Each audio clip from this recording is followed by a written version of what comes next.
ভাইরা, নওজওয়ানেরা, তরুণেরা, এ নবী পাকের প্রেমিকেরা, আল্লাহ পাক যেদিন কিয়ামত করে দেবে, ময়দানে মাশর হয়ে যাবে, হিসাব নিকাশটা হয়ে যাবে, জান্নাতীরা জান্নাতে চলে যাবে, জাহান্নামীরা জাহান্নামে চলে যাবে।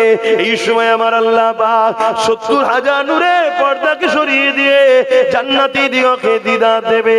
তার আগে মুহূর্তে আল্লাহ জিজ্ঞাসা করবে, হে আমার বান্দা বান্দীরা, দুনিয়া জমিনে তোমরা ছিলে, আমি আল্লাহ আমাকে তোমরা দেখোনি, কিন্তু আমার উপরে তোমরা ঈমান এনেছিলে।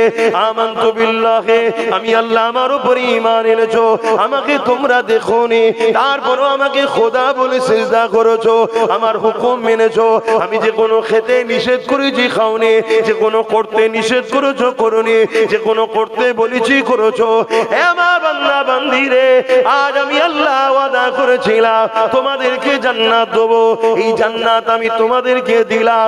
বলো তো দেখি, তোমাদের কাছে দুনিয়াটা বেশি পছন্দ না আমার জান্নাতটা বেশি পছন্দ? জান্নাতীরা সবাই বলে উঠবে, ও রব্বি আল্লাহ, দুনিয়া কোথা আর জান্নাত কোথা? জান্নাতে তো কোনো তুলনা হতে পারে না। আল্লাহ পাক দুনিয়া থেকে লাখো কোটি গুণ বেশি আরো সুন্দর জান্নাত। আল্লাহ পাক ওই সময় বলতে লাগবে, আমার বান্দা বান্দীরে, তাহলে তোমরা কি আমার দুনিয়াতে আর যেতে চাও? সবাই বলবে, না আল্লাহ, ওই দুনিয়াতে আর যেতে চাই না, আমরা আপনার জান্নাতে থাকতে চাই, এই নিয়ামতকে ভোগ করতে চাই, এখানে হাসি খুশিতে থাকতে চাই। কিন্তু তাদের মধ্যে থেকে একদল যুবক দাঁড়িয়ে যাবে, দাঁড়িয়ে গিয়ে বলতে লাগবে, আমার আল্লাহ, আমরা দুনিয়াতে আবার যেতে চাই। শুনছো যুবক, আবার দুনিয়ায় যেতে চাই। আল্লাহ পাক জিজ্ঞাসা করবে, বান্দারে, দুনিয়ায় এমন কি নিয়ামত পেয়েছো যেটা আমার জান্নাতে পাচ্ছ না? দুনিয়া কি জান্নাতে থেকেও ভালো? ওই সময় তারা বলতে লাগবে, না আল্লাহ পাক, দুনিয়া তো অনেক নোংরা জায়গা, দুনিয়া অনেক কষ্ট খারাপ জায়গা, জান্নাত তো অনেক সুন্দর শান্তি জায়গা, জান্নাতের তুলনা দুনিয়ার সঙ্গে হতে পারে না, জান্নাত এত ভালো জায়গা। তবে আল্লাহ পাক, আমি আবার দুনিয়া এই জন্য যেতে চাই। কেন বান্দা দুনিয়া যেতে চাও? যুবক শোনো শোনো শোনো শোনো। ওই সময় তারা বলতে লাগবে, ও রব্বি আল্লাহ পাক, দুনিয়া জমিনে আপনার পক্ষে দাঁড়িয়ে আপনাকে খুশি করার জন্য আল্লাহ যে জানটা দিয়েছিলেন, ওই জানটা যখন আপনার পক্ষে দাঁড়িয়েছিল, আপনার পক্ষে থাকার জন্য, আপনার পক্ষে কথা বলার জন্য, আপনার হয়ে কথা বলার জন্য, আপনাকে পিয়ার করার জন্য যে জানটা আপনি দিয়েছিলেন, ওই জানটা যখন জালিমরা কেড়ে নিচ্ছিল, অর্থাৎ জালিমদের আঘাতে ওই শহীদটা যখন হয়ে যাচ্ছিল, জানটা যখন চলে যাচ্ছিল, আমাদের মনের মধ্যে এত খুশি হয়েছিল যে আল্লাহ দিয়া জান আমরা আমার আল্লাহর জন্য দিচ্ছি। এই যে টাইমে মজাটা পেয়েছিলাম, আল্লাহ, এই মজা জান্নাতে নাই, জান্নাতে নাই, এই দুনিয়ায় গিয়ে আপনার জন্য আবার জীবন দিতে চাই। আরো জোরে বলুন সুবহান, আরো জোরে বলুন সুবহান। তুমি যদি নামাজ পড়ে পড়ে কপালে যদি দাগ করে ফেলো, রোজা রেখে রেখে যদি পেট পিঠ সমান করে ফেলো, দান খায়রাত করে করে ধন দৌলত যদি শেষ করে ফেলো, এ যুবকেরা বাপেরা, যদি আল্লাহ রাসূল তোমার দিনে না থাকে, রাসূলুল্লাহকে যদি সব কিছুর উপরে বেশি ভালোবেসে আদর না করো, তাহলে মনে রেখে দিও, আমার আল্লাহ তোমাকে জাহান্নামে ঢুকাবে, আর কোনদিন বার করবে না। ইমানটা একটা দিন রাত ধরে তোমাদের আওয়াজ সিদ্ধি চৌমাথায় দাঁড়িয়ে খুব ট্রাফিকের কাজ করছে, গাড়ি পাস করছে আর করছে সারা রাত ধরে, সারা দিন ধরে, কিন্তু কোন ট্রাফিকের চাকরি পাইনি সে, এ মাইনে পাবে? জোরে বলো। কিন্তু কাজটা যত ভালোই করুক, মাইনে ওজন। আর একটা লোক ট্রাফিকের চাকরি পেয়েছে, 2 ঘন্টা মাইনে ডিউটি করে, আবার কিছুক্ষণ ফাঁকিও মারে, এ কিন্তু মাস গেলে মাইনেটা পাবে। এই ফাঁকি মারার জন্য কিন্তু একদিন ওকে পানিশমেন্ট দিতে হবে। শাস্তি আছে জানলে, তাই তো নাকি? কিন্তু চাকরি পাওয়ার দরুন ও কিন্তু মাইনে আসবে। ঈমান যদি আনো তোমার জন্য জান্নাত কিন্তু একদিন না একদিন হবে। আর ঈমান ছাড়া তুমি হাজারো ডিউটি করে যাও ভালো কাজে, হবে না। এখন বড় দুঃখের বিষয়, আমাদের ঈমান এখন বাঁচানো বড় মুশকিল। কেন? আল্লাহ পরীক্ষা নিচ্ছে। আল্লাহ বা যেমন পরীক্ষা নিয়েছিলেন হযরত বেলাল হুজুরকে, আল্লাহ বা যেমন পরীক্ষা নিয়েছিলেন আমার নবী পাকের সাহাবা হুজুরকে, আল্লাহ বা যেমন পরীক্ষা নিয়েছিলেন আম্মা জান সুমাইয়া হুজুরকে, আল্লাহ বা যেমন পরীক্ষা নিয়েছিলেন তামাম আউলিয়া উলিয়া দিগাকে, এ যুবকেরা তরুণেরা বাপেরা, আল্লাহ বা তোমাকে আমাকে পরীক্ষা নেবে। কখন কাকে কোন দিক দিয়ে পরীক্ষা নেবে আল্লাহ বা ভালো জানে। তবে যুগে যুগে যিনারা পরীক্ষা দিয়েছে তেনাকে দেখে শেখো। আল্লাহ নবী একদিন মদিনার নববী শরীফে সাহাবাদেরকে লক্ষ্য করে বলতে লাগলে, এ বাবা সাহাবারা কে আছো বাবা? ইসলামের উপরে জালিমদের চক্রান্ত হচ্ছে, গোপনে তারা সৈন্য তৈরি করেছে, ইসলামের উপরে তারা আঘাত দেবে বাবা। কে আছো বাবা সাহাবারা? তোমাদের যার যেমন সামর্থ্য আছে ইসলামের জন্য তোমরা দান করো। এই যে দান করো বাবা, ইসলামের জন্য তোমরা দান করো বাবা। এই কথাটা শোনার সাথে সাথে সাহাবা হুজুররা যে যার ঘরে চলে গেলে, যার যার সামর্থ্য রয়েছে আল্লাহ নবীর কদমে দিবার জন্য নিয়ে আসতে চলে গেছে। কিন্তু নবী পাকের দরবারে একজন সাহাবী বসে বসে কাঁদতে লেগেছে। আল্লাহ নবীর নজরটা তার দিয়ে পড়ে গেল। এ বাবা সাহাবী রে, কেন তুমি কাঁদো বাবা? এই খুশির সময় তোমার কিসের কান্না?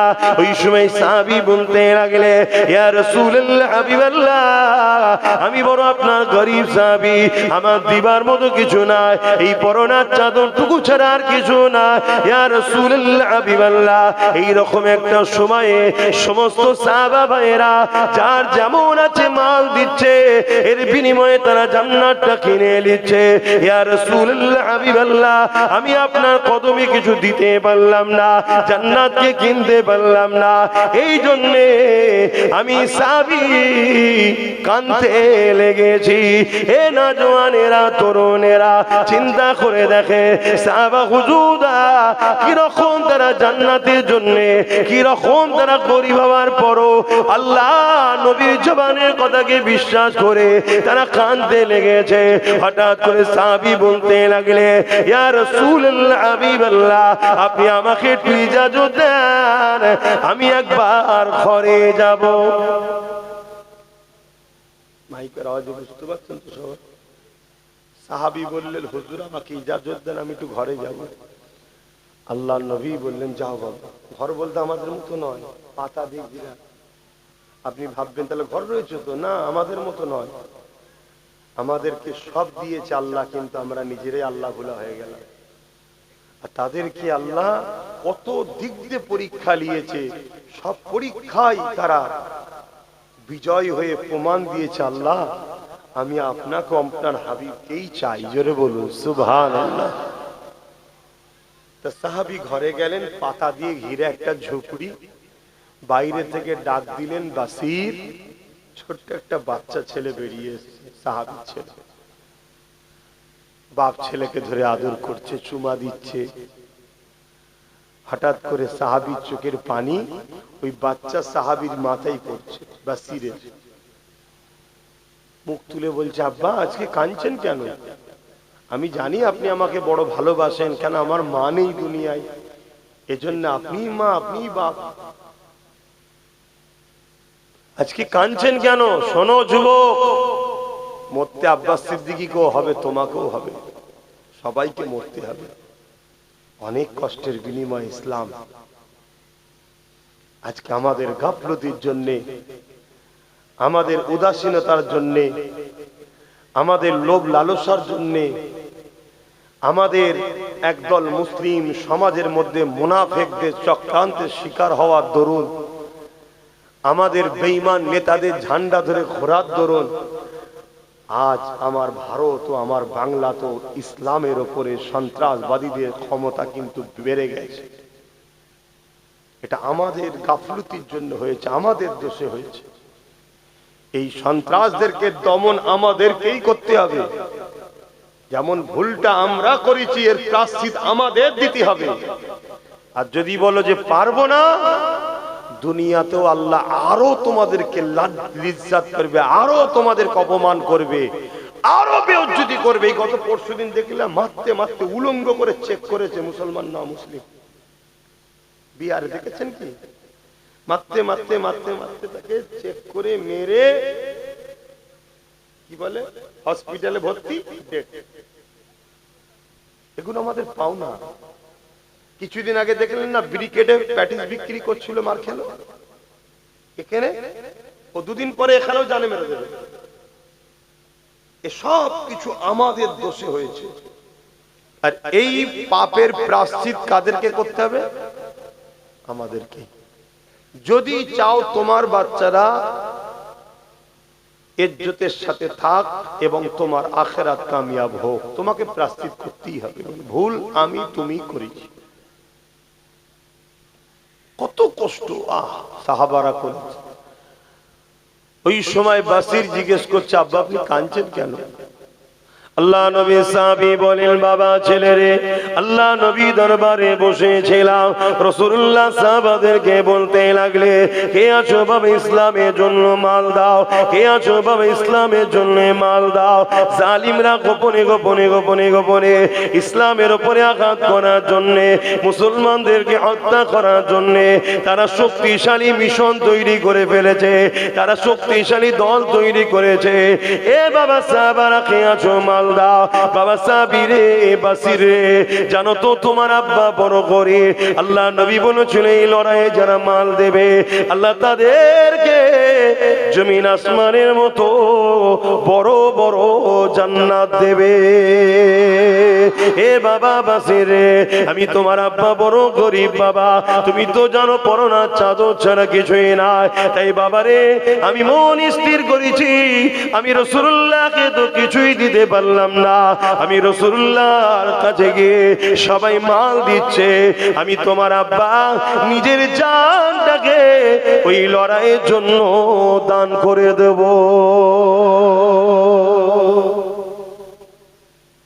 বাচ্চা ছেলে বলছে, আব্বা খুশির কথা তো, আপনি এলেন কেন আমার কাছে? বাবা তোর মা নেই, শেষবারের মতো একবার দেখা করতে আসছে।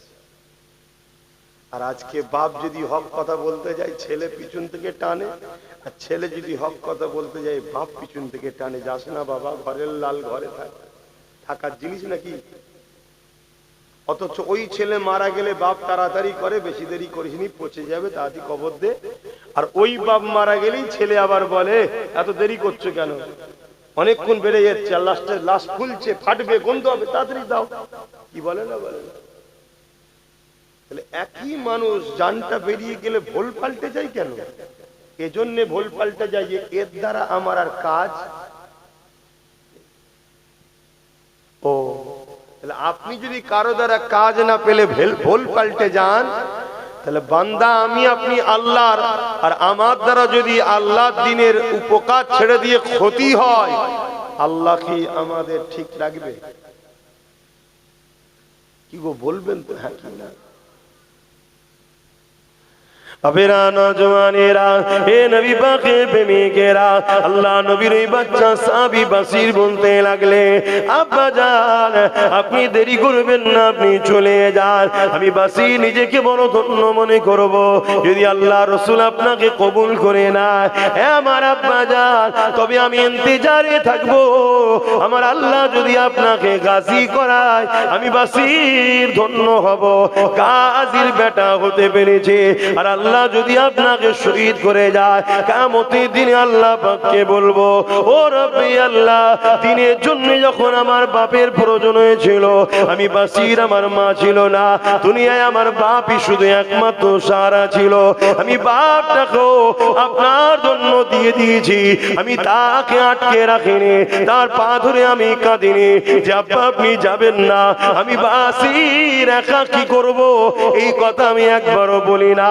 আল্লাহ আল্লাহ নবী সাহাবী ছুটতে লাগলে, রাসূলুল্লাহ দরবারে চলে আসলে আল্লাহ নবীর কাছে এসে বলতে লাগলে, ইয়া রাসূলুল্লাহ হাবিবাল্লাহ, আমার সাহাবা ভাইরা কেউ উট দিয়েছে, কেউ অর্থ দিয়েছে, বিভিন্ন জন বিভিন্ন কিছু দিয়েছে।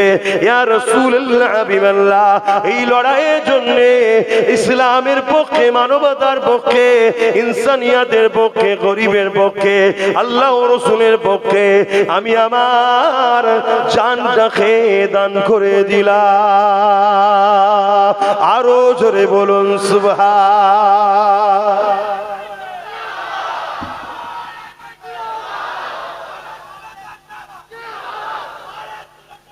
জিন্দাবাদ। ভাবো ভাইরা, এই আলোচনা কেন করা হচ্ছে? যাতে করে তোমাদের মধ্যে এই ভাবনাটা আসে যে আজ যদি আমরা জাগি, আজকের হাজারো ফেরাউনের রাতের ঘুম হারাম করে দিতে পারি, কিন্তু কাল যেদিন জাগবে সেদিন কিন্তু আর কিছু করার থাকবে না। কেন? সেদিন তোমার আমার ঈমান থাকবে কি সন্দেহ আছে? কথা বুঝে আসছো তো নাকি? কেউ হারাম খাদ্য খাইয়ে খাইয়ে আমাদেরকে ঈমান দুর্বল করছে, কেউ বিভিন্ন পথ দিয়ে আমাদের ঈমান দুর্বল করছে, কেউ আমাদেরকে ভয় দেখিয়ে বেঈমান বানাচ্ছে। কাল আরো ভয়ানক দিন আসছে। এখন তো তবুও কেউ তোমায় বুঝাচ্ছে, কাল তো বাপ বুঝাবারও লোক পাওয়া যাবে না। কে কথা বলতে যাবে ভাই? কে কথা বলতে যাবে? দেখছো না মুসলমানদের দুশ্মন মুসলমানই। একটা ধর্মীয় মাহফিল হবে, জলসা হবে, সেখানেও কিলিকবাজি হচ্ছে না, হয়নি? বলো তাহলে, বলো দুশ্মন কারা আমাদের? তাহলে আজ তো তবুও কেউ হাল ধরেছে, চল ও বেরিয়ে গেছে, গাদ্দার তো কি হয়েছে, আমরা মরে গেছি নাকি? আজ তো কেউ তো হাল ধরে নিয়েছে। কি ধরেছে না? ধরে না। কিন্তু যত দিন যাচ্ছে তত জালিম বাড়ছে। আর জুলুম তখন বাড়ে যখন হক বলার লোক সমাজে কমে। আজ যদি হক বলার লোক বাড়ে, সমাজে জুলুম কমে যাবে। নজওয়ানেরা, তরুণেরা, হে নবী পাকের প্রেমিকেরা, আল্লাহ নবী, নূহ নবী, দয়া নবী কতটা কষ্ট করেছে ইসলামের জন্য। হে নজওয়ানেরা, ইসলাম বলতে আমরা কি বুঝি? ইসলাম বলতে বুঝি দাড়ি, টুপি, নামাজ, রোজা, মসজিদ, মাদ্রাসা, এটাকেই শুধু আমরা ইসলাম বুঝি। না না না, এটাও যেমন ইসলাম, মনে রাখবেন তার আগে এই জমিনের উপর রাসূলুল্লাহ যখন এসেছিল, এই জমিনের মানুষ কোন জালিম হয়ে গিয়েছিল, এই জমিনের উপরে ইনসাফ ছিল না, এই জমিনের উপরে মানবতা ছিল না, এই জমিনের উপরে মা বাপের সম্মান ছিল না, এই জমিনের উপরে নারীর অধিকার ছিল না। বাপেরা নিজেরা নিজেদের নারী দিবাকে জন্তু পুঁতে দিত। এ যুবকেরা, তরুণেরা, আল্লাহ নবী তাদেরকে বুঝিয়েছে, বাবারা তোমরা নারীগুলোকে জন্তু পুঁতে দিও না। নারী হলো আল্লাহ পাকের শ্রেষ্ঠ একটা নিয়ামত, যার ঘরেতে প্রথম কন্যা সন্তান হবে, এর মানে ওই নারীর বাবাকে আল্লাহ পাক জান্নাতে সুসংবাদ দিল। এ নওজওয়ানেরা, তরুণেরা, আল্লাহ নবী জমিনের উপরে এসে মায়ের মর্যাদা ফিরিয়েছে, বাপের সম্মান ফিরিয়েছে। এই যে আজকে বাপগুলো আপনার ছেলে আপনাকে যে সম্মান এখনো দিচ্ছে, এটাই মাহফিল হয়। আমরা এসে বলি আল্লাহ নবী বলেছে বাপ হলো জান্নাতের দরজা, যে বাপকে বেজার করলো তার জন্য জান্নাতের দরজা খুলবে না। আমরা এসে বুঝাই আল জান্নাতু তাহতা আকদামুল উম্মাহাত, এ ছেলেরা, মা হলো জান্নাত। যে মাকে বেজার করবে সে জান্নাত আর কোনোদিন পাবে না। কিন্তু যে মা বাপকে রাজি করবে, মান রাদি আনহু ওয়ালিদাহু ফালান আনহু রাদি, যে মা বাপকে রাজি করবে আমার আল্লাহ তাদের উপরে রাজি হয়ে যাবে। আল্লাহ নবী আরো জানাচ্ছে, আবি উমামা আন্না রাসূলানি ক্বালা ইয়া রাসূলুল্লাহ মা হাক্কুল ওয়ালিদাইনি আলা ওয়ালাদি ক্বালা হুমা জান্নাতুকা ওয়া নারুকা। এ বাবা ছেলেরা, এক ব্যক্তি আমার রাসূলুল্লাহকে এসে জিজ্ঞাসা করতে লেগেছে, ইয়া রাসূলুল্লাহ হাবিবাল্লাহ, মা বাবার উপরে ছেলেদের হক কি?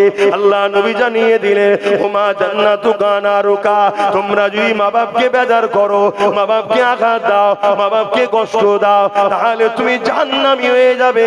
আর মা বাপকে যদি রাজি করো, মা বাপকে যদি খুশি করো, আমার আল্লাহ ওই ছেলেকে জান্নাতি বানিয়ে দেবে। আরো জোরে বলুন সুবহান। জিন্দাবাদ আল্লাহ। এই যে আমরা এসে শিখাই, রসুলের কথা বলি, আজও আমাদের যুবকরা যারা শোনে, যারা রসুলকে মানে, তারা তবুও মা বাপকে এখনো পিয়ার করে। কিন্তু বাপ মারও তো উচিত যে আমার বাচ্চা যেন আল্লাহ রসুলের বিরুদ্ধে না যায়, ছোটবেলা থেকে ট্রেনিং দেওয়া দরকার আছে না? না, ওটাও তো মাথায় রাখা দরকার যে স্কুলে যাচ্ছিস যা, কলেজে যাচ্ছিস যা, ইউনিভার্সিটিতে যাচ্ছিস যা, খবরদার আল্লাহ রসুলের বিরুদ্ধে যারা হবে তাদের সঙ্গে বন্ধুত্ব করবি না। একটা হিন্দু, একটা সাঁওতাল, একটা বাগদি, বিভিন্ন ধর্মের লোক আল্লাহ রসুল মানে নে, এটা ভিন্ন বিষয়। ও মানে নে, ভুল করছে কি ঠিক করছে ও জবাব দেবে। কিন্তু অনেকে আছে মানে না, উপরন্ত আবার বিরোধীও করে। এই বিরোধী করার অধিকার কে দিল? কথা বুঝছেন না, বোঝেন না? এই যারা বিরোধী করবে, প্রকাশ্য খুলে আম দুশ্মনী করছে, এটা জানার পরও তাদের সঙ্গে মিশতে নিষেধ। অনেক মুসলমান আছে যারা আল্লাহ রসুলের বিরুদ্ধে খুলে আম কাজ করছে, আছে না? তো এইগুলো আজও আমরা শিখাচ্ছি, তাই তো আপনারা রাসূলুল্লাহর মহব্বত আপনাদের ছেলেদের অন্তরে পাচ্ছেন, তাই তখনও সভ্যতা আছে। কিন্তু সমাজ তো চাই না এখানে ইসলাম থাক। কি চাই? শুধু যে প্রকাশ্য ইসলামের দুশ্মনরা যে ইসলাম থাক চাই না এমনটা শুধু নয়, মুসলমানদের মধ্যে একটা বড় অংশ মুনাফিক গাদ্দার আছে, তারাও চাই না ইসলাম থাক। আমরা এই মশলাটাকে, আমার ভাইরা এইদিকে চলে লেখেন, আবার তাহলে ওটা খুলে দাও না, খুলে দিয়ে চট দাও, বসে যাক। শুনছেন? এদিকে দেখেন, কেন সময় কারো ইন্তজার করবে না। রোজ দুটো দুটো করে জলসা, শরীরও আজ চলছে না। আর প্রত্যেকটা জায়গায় গেলে আল্লাহর পরি সিস্টেম দেখো কেমন, যেখানেই যাই কম বেশি সাল দেয়। আর আজকে ঘর থেকে আনতে ভুলে গেছি, আজকে কিছুটা বেরোবার পরে মনে পড়েছে শাল টানতে ভুলে গেছি তো, এইগুলো ঠান্ডা লাগছে, মনে মনে করছি জলসা গেড়েতে দেখে আল্লাহর পরীক্ষা দেয়, কাজ কি দেয়। ওইখানেও যায়নি, প্রথমে জলসা করে এসছি আমি, একটা করেছি, ওখানেও দেয়নি আর এখানেও দেয় না। এটা এটা খারাপ দিলেন নাকি? মানে আমি বুঝাতে চাইছি এটাই যে আল্লাহর পরীক্ষা দেবে। আল্লাহ একবার দরুদ শরীফ আল্লাহুম্মা। বসো বসো, দাঁড়াওনি ভাই, বসো। ভালো ঘরে ছেলে, ভালো জায়গায় বসো।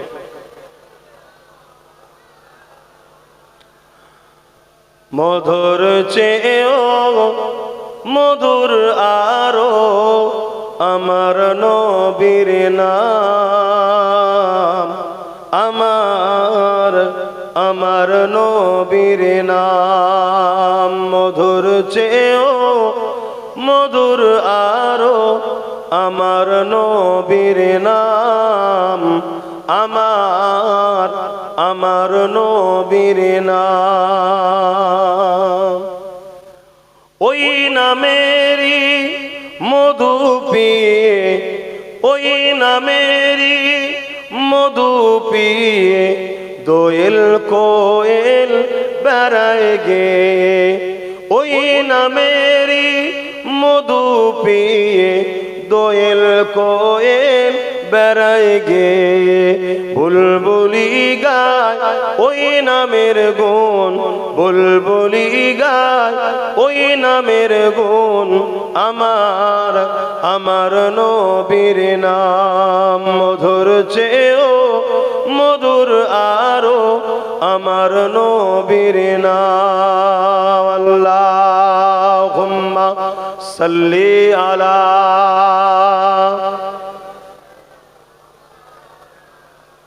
জবান খুলে ওয়ালা আলে।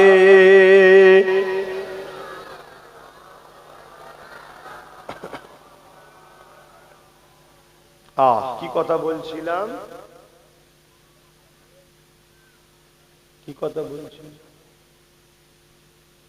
কত কষ্ট করে আমার রসুল এই ইসলামকে আমাদের কাছে দিয়েছে। আমরা মনে করি দাঁড়িয়ে রেখেছি, টুপি পরেছি, নামাজ পড়েছি, হয়ে গেছে। আরে ইসলাম,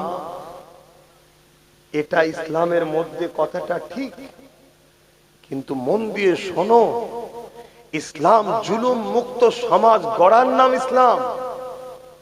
শুনছেন তো নাকি? হ্যাঁ, নবীকে যারা মহব্বত করে কারা? মান আহাব্বা সুন্নতি, যে সুন্নাতকে মানল নবী, ফাকাদ আহাব্বানি, তারাই তো রাসূলকে ভালোবাসলো। জোরে বলুন সুবহানাল্লাহ। আর যারা রাসূলকে ভালোবাসলো, কানা মাই ফিল জান্নাহ, সে রাসূলের সাথে জান্নাতে যাবে। জোরে বলুন সুবহানাল্লাহ। দাড়ি রাখাটাও নবীর সুন্নাত, টুপি পরাটাও নবীর সুন্নাত। জালিমের বিরুদ্ধে লড়াই করে মজলুম অসহায় দুঃখীদের চোখের পানি মুছাটা দাড়ি টুপির থেকেও অনেক বড় রাসূলের সুন্নাত। জোরে বলুন সুবহানাল্লাহ। এখন দাড়ি রেখে টুপি পরে জালিমদের সঙ্গে সাথ দিয়ে জানতে হবে এরা নবীর সুন্নাত দাড়ি টুপিকে শুধুমাত্র সাইনবোর্ড হিসাবে ব্যবহার করছে। এরা যদি রাসূলুল্লাহ সুন্নাত হিসাবে দাড়ি রাখতো, টুপি পরতো, তাহলে এর থেকেও বড় সুন্নাত হলো জালিমের বিরুদ্ধে লড়াই করা। এরা জালিমের সাথ কখনো তাহলে দিতে পারত না যদি নবীর সুন্নাত কিরা ভালোবাসতো। এ কথা বুঝছেন তো নাকি?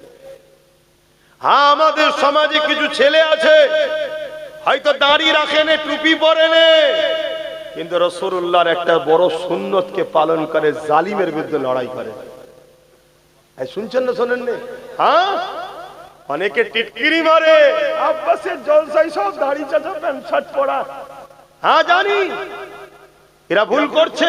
এরা দুটো সুন্নতকে ছেড়েছে, এরা দুটো রাসূলুল্লাহ সুন্নতকে ছেড়েছে। আল্লাহর কাছে দোয়া করি এই যুবকগণ একদিন দাড়িওয়ালা, টুপিওয়ালা, হাজি, নামাজি, মুত্তাকি আল্লাহ যেন বানায়। বলুন আমিন।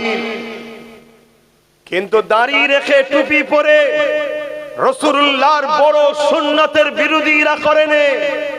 জুলমের বিরুদ্ধে লড়াইয়ের নাম হলো নবী সুন্নাত, ইসলাম। জোরে বলুন সুবহানাল্লাহ। এই এতগুলো ক্যামেরা, এখানে যা লোক আছে, এই ক্যামেরায় এক দুদিনের মধ্যে 1 কোটির উপরে লোকের কাছে চলে যাবে।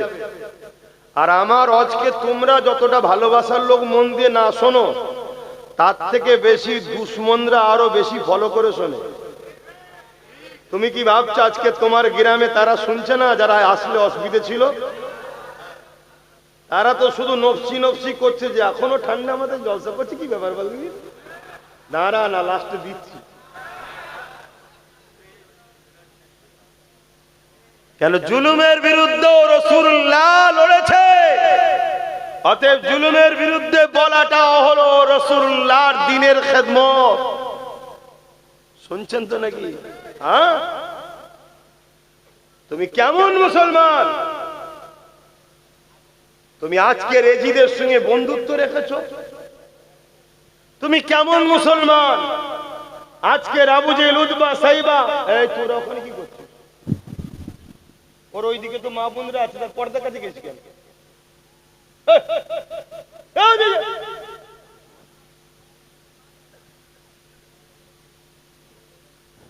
ও তো মা বোনরা আছে নাকি?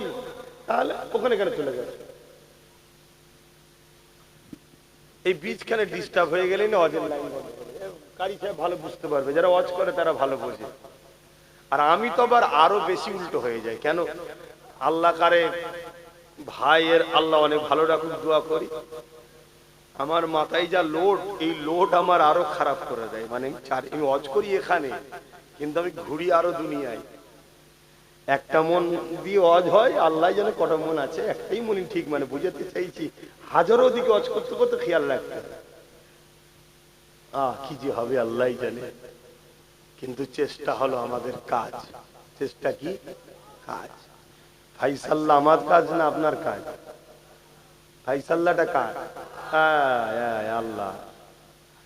রোগ হয়েছে, ডাক্তারের কাছে লিখে আছে, ডাক্তার চেষ্টা করছে, ভালো হবে না হবে না এটা কার হাতে? দায়িত্ব। অতএব ফাইসাল্লাহ আল্লাহর হাতে।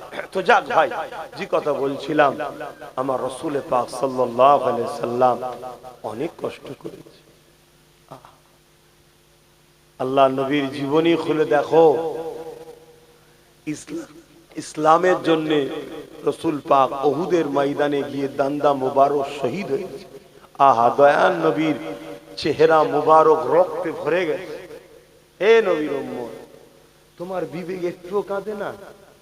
তোমাকে একবারও কি তোমার দিল ধাক্কা দেয় না যে রাসূল উহুদের ময়দানে গিয়েছিল ইনসাফের জন্য, মানবতার জন্য, ন্যায়ের জন্য, গরিবের জন্য, দুঃখীর জন্য, এতিমের জন্য?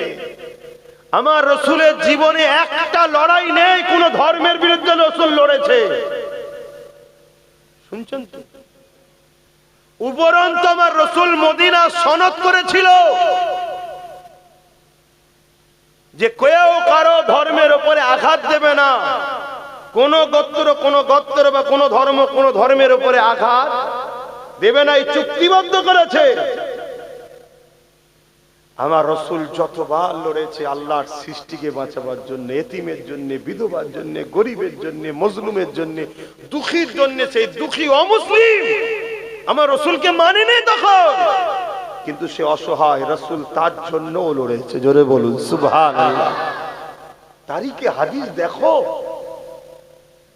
দুনিয়া যখন জুলুম মুক্ত হয়েছে, সন্ত্রাস মুক্ত হয়েছে, আতঙ্কবাদ মুক্ত হয়েছে, রেপ মুক্ত হয়েছে, নেশা মুক্ত হয়েছে, দুর্নীতি মুক্ত হয়েছে, খুন মুক্ত হয়েছে, পাপাচার মুক্ত হয়েছে, আমার আল্লাহ তখন নবীকে দাওয়াত দিয়েছে, বন্ধু এবারে মেরাজে আসেন। সুবহানাল্লাযী আসরা বিআবদিহি লাইলাম মিনাল মসজিদিল হারামি ইলাল মসজিদিল আকসা। এই যে কোরআনের আয়াতে আল্লাহ পাক জানাচ্ছে তার হাবিবকে তখন দাওয়াত দিয়ে গেছে। নিয়ে গিয়ে তখন বলেছে, হাবিব জমিনের তো জঙ্গল বন্ধ, পরিষ্কার হয়ে গেছে, খুনিরা নাই, চোরেরা নাই, দুর্নীতিবাজরা নাই, জালিমরা নাই, সন্ত্রাসরা নাই, অত্যাচার বন্ধ হয়ে গেছে। যান, নামাজ নিয়ে যান, রোজা নিয়ে যান, সাহাবাদেরকে পড়তে বলেন। জোরে বলুন সুবহানাল্লাহ। তা নামাজ যেমন পড়বো, রোজা যেমন রাখবো, আমার পাড়ার এতিমের হক মারা যাচ্ছে, যে মারছে তার বিরুদ্ধে যুদ্ধ করবেন না? এটা কি ইসলাম নয়? আমার পাড়ার নারীগুলোর উপরে জুলুম হচ্ছে, নারীর অধিকার নষ্ট হচ্ছে, গরিবের অধিকার নষ্ট হচ্ছে, মিথ্যাচার হচ্ছে, নিরীহ মানুষের নামে মিথ্যা কেস দিচ্ছে, জুলুম করছে, যারা করছে তাদের বিরুদ্ধে যুদ্ধ করবেন না? আমার রাসূল করেছে না করেন? আপনারা করবেন না? কিসের উম্মত? হাই রে আলেম উলামা, হাই রে মৌলী সাহেব, হাই রে পীর সাহেব, পীরজাদা সাহেব, বক্তা সাহেব, মুফতি সাহেব। হ্যাঁ, এটা ইসলাম নয়। আজ আমাদেরকে ইসলামের একটা বড় পাঠ ভুলানো হয়েছে। কিতাবুল মাগাজি কোন মাদ্রাসায় পড়ানো বন্ধ হয়ে গেছে। সরকারি মাদ্রাসায় তো অনেক আগে বন্ধ হয়েছে। আমাদের যে ছোটখাটো খারিজি মাদ্রাসা আছে সেগুলো তো কিতাবুল মাগাজি পড়ানো বন্ধ হয়ে গেছে। কেন? সরকারি মাদ্রাসা ডাইরেক্ট সরকারের টাকা পেল, খারিজি গুলো পিছনে পিছনে ভেতর থেকে চাল, আলু, পেঁয়াজ নিচ্ছে সরকারের থেকে। আর সরকার বলছে রাত্রিরে লরি পাঠিয়ে দেবো, এক গাড়ি আলু চাল পাঠিয়ে দেবো। কিন্তু ওই কিতাবুল মাগাজিটা পড়াবে না, যেখানে বদরের কথা আছে, উহুদের কথা আছে, খাইবারের কথা আছে, মোতার কথা আছে। এই যে হক আর না হকের যে লড়াই হয়েছিল, এইগুলো পড়াবে না। কেন? এইগুলো পড়লে যুবকদের মধ্যে একটা জোশ আসে, এদের মধ্যে একটা প্রেম জাগে, আরে আমরাও হকের পক্ষে লড়বো। এগুলো বন্ধ করে দাও। কি চলছে বুঝতে পারছেন? এ জাতি তো প্যারালাইসিস রোগী টাইপের হয়ে গেছে। অন্যায় দেখলেও যেন মনে হচ্ছে দেখতেই পাইনি। আর অথচ ওমর ফারুক শুধু চিঠিটা লিখেছে, লিখে পাঠিয়েছে রোমের সম্রাটকে।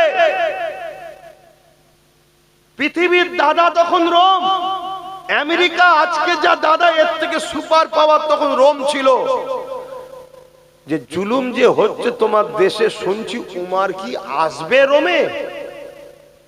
যে চিঠি পড়ে লিলিয়ে গেছে বইয়ে, যে সাহাবী ভাই তিনি বলছে উমারে ফারুক হুজুরের চিঠিটা পড়ে রোম সম্রাট উঠে দাঁড়িয়েছে, হাত পাতা থরথর করে কাঁপছে, চিঠির উল্টোই লিখছে, না জাহাপানা আমি জুলুম বন্ধ করছি, আপনাকে আসতে হবে না। কথা কিছু বুঝছেন? আর আজকে এত মুসলমান আমাদেরকে দেখে জালিমরা কি বলছে, ওদেরকে আরো মূর্খ বানা, ওর বাপকে দিয়ে তো বোম্বে দিয়েছি, ওর ছেলেকে দিয়ে আরো কিছু করাবো। কি করছে না করেন? বোঝেন, ইসলাম মানবতার নাম, ইসলাম ইনসাফের নাম, ইসলাম না এর নাম ইসলাম সন্তের নাম। এ না জওয়ানেরা, তরুণেরা, বাপেরা, ইসলাম শুধু নামাজ দেয়নি, ইসলাম শুধু রোজা দেয়নি, ইসলাম শুধু হজ দেয়নি। ইসলাম আমাদেরকে দিয়েছে ক্ষুধার্ত মানুষকে খানা খাওয়ানো, ইসলাম আমাদেরকে দিয়েছে বিধবার অধিকার দাও, ইসলাম আমাদেরকে দিয়েছে সমাজে ন্যায় প্রতিষ্ঠিত করো, ইসলাম আমাকে দিয়েছে সমাজের গরিবের মানুষের পাশে দাঁড়াও। এ না জওয়ানের আল্লাহ নবী জানিয়ে দিলে আমার আল্লাহ কোনদিনের জন্য জালিমদের সাথে থাকে না। আমার আল্লাহ পাক সর্বসময় মজলুমদের সাথে থাকে। যার সাথে আল্লাহ আছে আপনি তার সাথে থাকবেন না থাকবেন না? আজকে জালিম আর মজলুমের লড়াই হচ্ছে না, হয়নি? এবার আপনি জালিমদের পক্ষে থাকবেন না মজলুমদের? আলহামদুলিল্লাহ, আল্লাহ শুকরিয়া, আল্লাহ আমাকে মজলুমদের সাথে রেখেছে, গরিবদের সাথে, অসহায়দের সাথে আল্লাহ আমাকে রেখেছে। আমি গরিবদের হয়ে কথা বলি, শুনছেন? অসহায়দের হয়ে কথা বলি, বিধবাদের হয়ে কথা বলি, এতিমদের হয়ে কথা বলি, মুসলিমদের হয়ে কথা বলি। সে অমুসলিম হলো তাদের হয়েও কথা বলি। আল্লাহ শুকরিয়া, আল্লাহ এই দিকে রেখেছে। আপনারা এই দিকে আছেন তো নাকি? ভাইরা, নওজওয়ানেরা, তরুণেরা, আল্লাহ ছাড়া অন্য কাউকে ভয় করবেন না। যারা শুধুমাত্র আল্লাহকে ভয় করে, ওয়ালিমান খাফা মাকাম রাব্বিহি জান্নাতান, আমার আল্লাহ তাদেরকে দুটো জান্নাত দেবে। এ নওজওয়ানেরা, তরুণেরা, এ নবী পাকের প্রেমিকেরা, আল্লাহকে ভয় করো, আল্লাহ ছাড়া অন্য কাউকে ভয় করবেন না। কেননা দুনিয়া জমিনটা দুদিনের, আজ আছেন কাল্লায়। মনে রাখবেন আল্লাহ পাকের ফায়সালা ছাড়া দুনিয়ার কারো কোনো ক্ষমতা নাই। আপনি যখন দুনিয়া জমিনে আসবে তার থেকে কোটি কোটি বছর আগে আপনার যখন রূহটা তৈরি হয়েছে, এই রূহ তৈরি হওয়ার 50,000 বছর আগে আল্লাহ পাক আপনার তকদিরকে লিখে দিয়েছে কি হবে দুনিয়া জমিনে। আজকে দিনে সুরিয়া গ্রামে আমার জলসা ছিল 6টা থেকে 6:15 মধ্যে আমি ঢুকবো। এই যে 15-16 সেকেন্ড মিনিট পরে যে এসেছি, এটাও আল্লাহ পাকের খাতাতে লেখা রয়েছে। আমি আস্তে আস্তে কোন জায়গায় নামাজ পড়বো, কোথায় দাঁড়াবো, কোথায় কি করব, কোথায় খাবো, সবকিছু আমার আল্লাহ লিখে রেখেছিল। আমি খাবার 1 ঘন্টা আগে পর্যন্ত জানতাম না আমার সন্ধ্যার খাবারটা কোথায় হবে। যে জায়গাতে এক বড় কল্পনায় আসে রে, আজকে সন্ধ্যের খাবারটা সেই জায়গাতে আল্লাহ খাওয়ালো। কি খাবো সেটাও আল্লাহ লিখে রেখেছিল, সেই রেজেক্টে আল্লাহ আমাকে দিলে। এ যুবকেরা, তরুণেরা, আপনার কবে মরণ হবে, কবে কি খাবে, কোন জায়গায় আপনার মরণ হবে, কিভাবে হবে, সবকিছু আল্লাহ পাক তকদিরে লিখেছে। আপনি যদি জালিমের পক্ষে থাকেন, শক্তিশালীর পক্ষে থাকে, নেতা নেত্রীর পক্ষে থাকে, বাদশার পক্ষে থাকে, যদি মনে করেন আমি এই পক্ষে থাকলে বেঁচে যাব, এটা আপনার ভুল ধারণা। আর আপনি যদি জালিমদের বিরুদ্ধে লড়াই করতে নেবে, আপনি যদি মনে করেন করেন লড়াই করলে আমি মারা যাব, এটাও আপনার ভুল ধারণা। তার একটা ছোট্ট নমুনা দিই। ইসলামের একজন মহানায়ক যিনার নাম হলো হযরতে সাইয়্যিদনা খালিদ বিন ওলীদ। এই খালিদ বিন ওলীদ যিনি একটা সময় রাসূলুল্লাহর বিরুদ্ধে ছিল, উহুদের যুদ্ধের ময়দানে এই খালিদ বিনের নেতৃত্বে আমার নবী পাকের সাহাবা হুজুরদের মধ্যে 70 জন সাহাবা হুজুর শহীদ হয়ে গিয়েছিল।